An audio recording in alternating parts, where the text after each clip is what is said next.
Imagine a land where life is harsh, the air is thin, and death is never far away. High in the mountains of Tibet, surrounded by icy winds and endless plateaus, people have spent centuries observing the moment of dying more closely than almost any other culture on Earth. From this environment grew one of the most detailed and mysterious philosophies about what happens after we take our final breath. Tibet is a place where survival has always been uncertain. The extreme altitude, the cold nights, the lack of oxygen, and the scarcity of food shaped a worldview in which death was not a distant idea, but a daily presence. And when death is close, people begin to ask deeper questions. What happens to consciousness? Where does the mind go? Is death an end or a transition? Long before Buddhism arrived, Tibetans followed the ancient Bon religion. Bon taught that every person had two spirits that left the body after death. If they were not guided properly, they could become wandering ghosts. Evil spirits of the air, water, and earth were believed to cause sickness and death unless they were appeased. Bon shamans claimed they could travel to the world of the dead and return, bringing back knowledge of what lies beyond. These early beliefs already included ideas of judgment, heavens, hells, and the possibility of returning to life. They formed the foundation for what would later become the Tibetan understanding of the afterlife. When Buddhism finally reached Tibet, it did not erase these ideas. Instead, it merged with them, creating a unique tradition known as Vajrayana Buddhism. This form of Buddhism accepted the idea that consciousness continues after death and passes through an intermediate state before rebirth.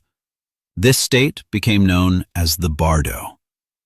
In the 11th century, Tibetan monks revealed a text they claimed had been hidden for centuries, the Bardo Thodol, known in the West as the Tibetan Book of the Dead.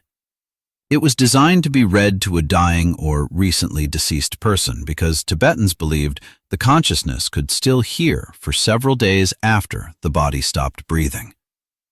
The book describes, step by step, what the mind experiences after death.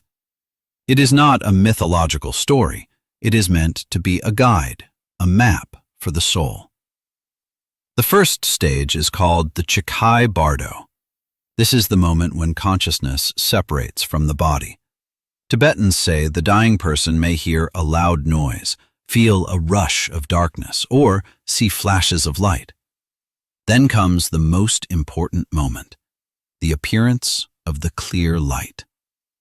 This light is described as pure, brilliant, limitless. It is not a deity, it is the true nature of reality itself. If the consciousness recognizes this light and merges with it, it can achieve liberation. But most people turn away. The light is too overwhelming, too unfamiliar, and so the journey continues. The second stage is the Chunyid Bardo, the realm of visions. Here, the consciousness takes on a subtle form and begins to encounter a series of powerful images. For 7 days, peaceful deities appear, radiant Buddhas, glowing lights, and symbolic forms. Each one represents a chance to awaken, to recognize the true nature of the mind. But if the soul is frightened or confused, it cannot merge with these visions. Then the peaceful forms fade, and terrifying ones appear. Wrathful deities, demons, monstrous shapes, and frightening sounds surround the consciousness. Yet the Tibetan teachings insist these beings are not real.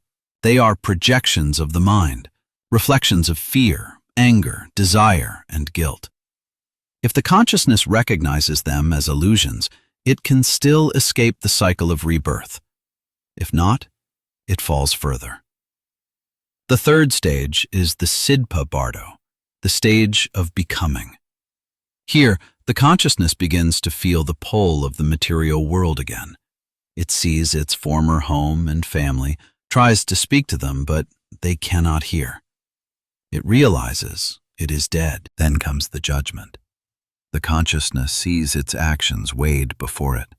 It experiences visions of punishment, but these too are mental projections, the mind confronting its own unresolved emotions.